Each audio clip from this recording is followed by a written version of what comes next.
여러분 안녕하십니까? 7월 11일 월요일인데요. 오늘 월요일에 지수는 10포인트 정도 하락을 했는데 전체적으로 조금 약한 모습을 보였죠.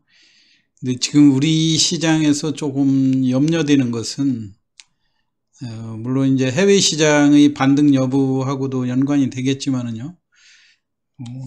지난 주말에 미국 시장이 소폭 조정을 하고 이제 미국 시장도 그동안 낙폭이 크다가 조금씩 회복되는 모습인데, 우리 시장을 조금 불안하게 보는 이유는 지금 원달러 환율, 이 달러화의 고공행진이 쉽게 진정되지 않는다고 하는 것이 상당히 우리 시장을 불안하게 만드는 모습이죠. 오늘 또 1300원대에 지금 고착돼 있어 가지고 쉽게 내려오지 않는 이런 상황인데, 이것이 아무래도 달러화가 강세를 보이게 되면 주식시장에서 우리나라에 유입되어 있는 외국인 자본들이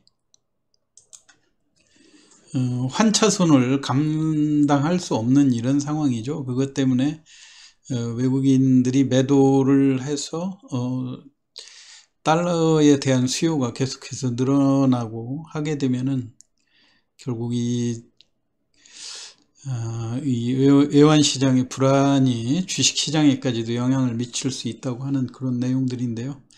제가 지난 주말에는 기본적인 내용으로 우리가 무상증자를 할 경우에 무상증자의 기준일이라는 것도 아는 것도 중요하지만, 증자가 끝난 다음에 이제 상장일, 그 신주 물량이 언제 나오느냐 이런 거에 따라서 주식시장에 최소한도 그거에 따라서 주가가 미리 하락했기 때문에 섣불리 팔지는 못한다 하더라도 신규로 매수하는 거는 일단 그 물량이 들어올 때까지 조금 늦춰보는 것이 좋겠다, 이런 말씀을 드렸었는데, 우리가 어떻게 보면 이런 것들은 누구나 다 아는 정보이기 때문에 야, 그걸 모르는 사람이 있느냐 그렇게 이야기를 하지만요, 실질적으로 시장에서 매매를 하다 보면 매일매일 전부 다 기억할 수 있는 것도 아니고, 막상 매매하다 보면은 나중에 대규모 무상증자의 물량이 나올 때 조심을 해야 되겠다 이렇게 하지만, 이 시장에 파묻혀서 그때그때 매매를 하다 보면은 그런 것들 전부 다 기억할 수 없는 그런 상황이죠. 그렇기 때문에 이걸 누구나 다 아는 정보기 때문에 이걸 가지고는 수익을 내지 못한다 이렇게 생각할 것이 아니고, 누구나 다 아는 정보일수록 착실히 대처하는 것이 수익을 지키는 기본이다 하는 말씀으로, 오늘 여러분들이 누구나 다 상상할 수 있는 내용들로 오늘 손실로 연결되기도 하고 또는 이익을 주기도 한 대표적인 사례로 제가 안랩이라고 하는 종목하고요, 그 다음에 이제 공구음은 에코프로비엠은 어제 같은 때 제가 지난 주말에 시황에서 자세히 잘 말씀을 드렸기 때문에 추가로 설명은 안 드린다 하더라도요, 우선 안랩 같은 경우 우리가 안랩하면 그 정치적인 관련주로 안철수 지금 현재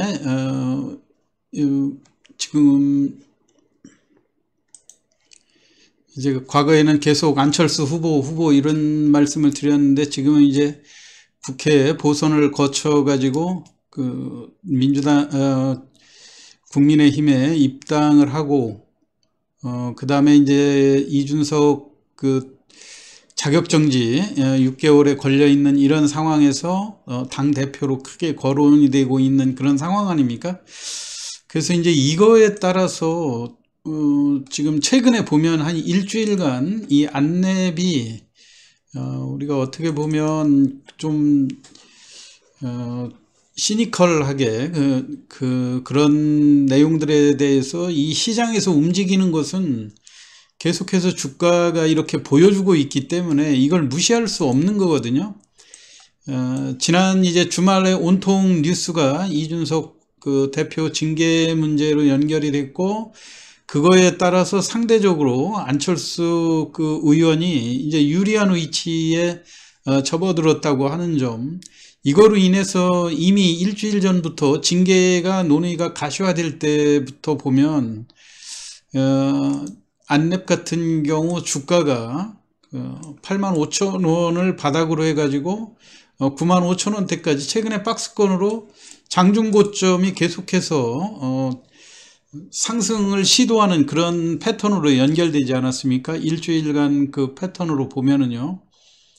그러면은 지난 주말에서도 마찬가지로 고점이 93,000원이었고 88,000원, 하루에 5,000원 갭이 꾸준히 연속해서 4, 5일 연속 계속 발생이 돼 왔었지 않습니까? 그렇다고 한다면 오늘 같은 날, 물론 이런 종목을 시초가에 겨냥을 해서 사는 것도 약간 좀 어려운 방법이긴 한데, 최소한도 갖고 있는 사람들 입장에서는 이런 종목들의 평소 일주일간의 움직임이 이렇게 급등했다가 주가를 유지하지 못하고 종가 무렵에는 다시 또 내려오는 그런 상황 아닙니까? 그렇게 하기 때문에 장중에 최대한도 높여서 5,000원에서 6,000원, 오늘 장중 고점이 무려 9% 정도 되니까요.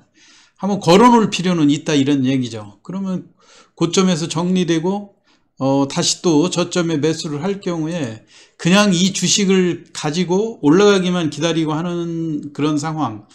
이제 그 새로운 대통령이 취임한 지 얼마 안 되고 하기 때문에 아직도 무슨 대선 관련이라든가 이런 체제로 가려면 시간은 상당히 멀지 않았습니까? 그렇기 때문에 단기적인 이슈가 있을 때마다 이렇게 움직임이 나올 수 있다고 하는 것을 감지를 하셔서 그런 쪽에 그 포커스를 맞추는 그런 매매 전략이 좀 필요하다는 말씀을 드리는 거고요.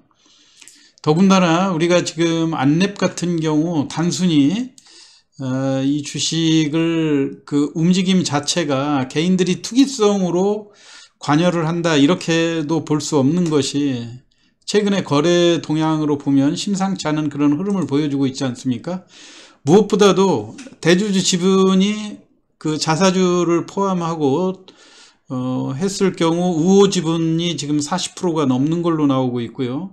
외국인 지분도 보면 지금 그 2대 주주, 지난번 그 외국인들이 단기간에 지분을 변경하고 하는 그런 사례들도 있었지만은 지금 현재 보면 전체적인 외국인 지분이 31%에 이른단 말이에요. 그러다 보면 지금 실질적으로 유통되는 개인 소액주주들의 비중은 25%에서 30%밖에 되지 않는다. 이렇게 봤을 때 초기에 85,000원대에 적극적으로 개입하는 것은 기관이나 외국인의 매매가 주도를 하고 있지만, 실질적으로 어느 정도 재료가 돼서 이 종목 어느 정도 공격적으로 매수세가 들어올 때는 개인들의 매수를 무시할 수 없다고 하는 점이죠. 오늘 같은 날도 이 종목이 초기에는 이렇게 미미하게 움직이다가 장중에 폭발적인 시세가 나면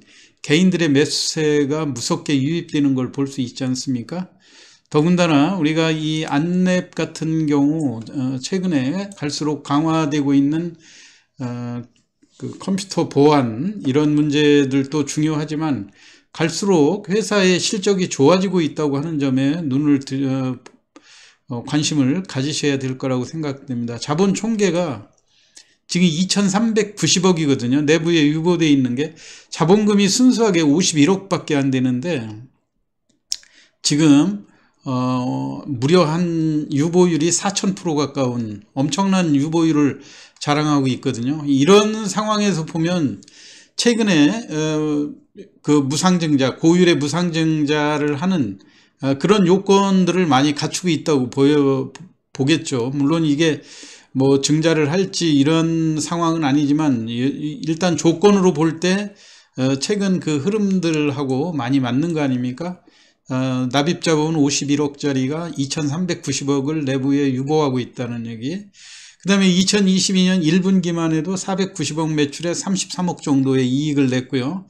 작년 매출을 보면은 2070억 매출에 420억의 순이익을 보여주고 있습니다. 이걸로 인해서 안랩에 대한 것도 여러분들이 일단 지금 그 심정적으로 안철수 후보가 그 이준석 그 대표의 지금 그 직무정지 이런 영향으로 인해서 안철수 후보의 입지가 강화되고 있는 이런 상황이긴 하지만 뭔가 구체적으로 액션이 나온 건 없지 않습니까? 그런데 이제 그런 가능성 때문에 시장에서 이렇게 민감하게 장중 고점, 특히 안철수 관련으로 우리가 많이 분류되고 있는 이런 까뮤 ENC 같은 종목들도 20%가 넘는 이런 반등들이 나온다고 할 때 우리가 그냥 단순한 그 뉴스로 치부할 것이 아니라 이러한 것들이 이슈가 될 때는 앞으로도 경험을 하셔가지고 여러분들이 시초가의 공략을 하는 것이 그 유리하다는 그런 차원에서 제가 설명을 드렸고요. 여타 나머지 지금 그 대표적으로 공구먼 같은 경우 지금 500% 무상증자에 대한 물량이 7월 18일 날 나오게 돼 있지 않습니까? 그러니까 이틀 전에 7월 14일부터 목요일부터는 공매도가 가능하다는 것. 그러는 사이에 오늘 월요일이 또 지났죠. 그러니까 벌써 시장에서는 그렇게 반응을 하고 있는 거거든요. 물론 이런 종목들을 여러분들이 뭐 권리락 이후에 매수하시거나 그럴 분들은 얼마나 되겠냐면요. 시장에서 이렇게 미리 반응해서 주가가 하락하고 있기 때문에 이런 거에 대비해야 된다 이런 말씀이고, 더군다나 에코프로비엠 같은 경우도 지금 여러분들이 이미 제가 지난 주말에 시황을 했을 때 이 권리락 시세보다 오른 것이 없기 때문에 에코프로비엠은 뭐 빠질 거 없을 거다 이런 말씀들을 하는데요. 증권시장에서는 수급이 재료에 앞선다 이런 격언도 있지 않습니까? 지금 2,400만 주짜리 지금 그 무상증자 권리락을 해서 12조 원의 그 시가총액이 지금 현재는 쪼그라들어 가지고 2조 8천억대 이렇게 돼 있는 이런 상황이지만, 이게 7월 15일 기준으로 해서 무려 7,300만 주가 쏟아졌을 경우는 상황이 또 달라지죠. 지금 12조 8천억짜리가 이제 12조 원으로 약 9조 원 정도의 시가총액이 증가하게 되는데, 그러면 지금 권리락 시세보다 올랐건 떨어졌건 그거를 논하는 게 아니고요. 일시적으로 계좌에 수량이 늘어난 사람들이 이거를 커버해 주기 위해서는 다른 어떤 종목이 이 시가총액을 이만큼 채워야 되는 거 아니겠습니까? 그렇기 때문에 시장에 일시적인 매물 출회가 불가피하다고 하는 그런 측면을 제가 설명을 드린 거니까요. 여러분들 그 점을 잘 참고하셔가지고 오늘 같은 날도 12만 원에서 11만 4천 원이라고 그러면 무려 장중 고점이 5%가 넘는 이런 상황인데, 단순히 이렇게 비율적으로 볼 때 큰 폭으로 주가의 그 움직임이 나오고 하는 이런 상황들을 단순하게 그냥 주가가 이미 권리락하고 큰 폭으로 빠졌기 때문에 무상증자 물량이 나와도 크게 반영하지 않을 거다 이렇게 생각하는 거는 오류가 있다 이렇게 생각이 됩니다. 그렇기 때문에 여러분들 큰 폭으로 무상증자한 종목들 다이어리에 철저하게 기재를 해놓고 대비를 하시는 것이 좋다고 생각됐습니다. 그래서 오늘 안랩의 주가 움직임 앞으로도 충분히 예견되는 그런 상황이어가지고 몇몇 종목들 누구나 다 알고 있는 그 정보인 것 같지만 더 신경을 써야 된다는 측면에서 오늘 시황 말씀드렸습니다. 참고하시기 바라고요. 오늘 시황 마치겠습니다. 감사합니다.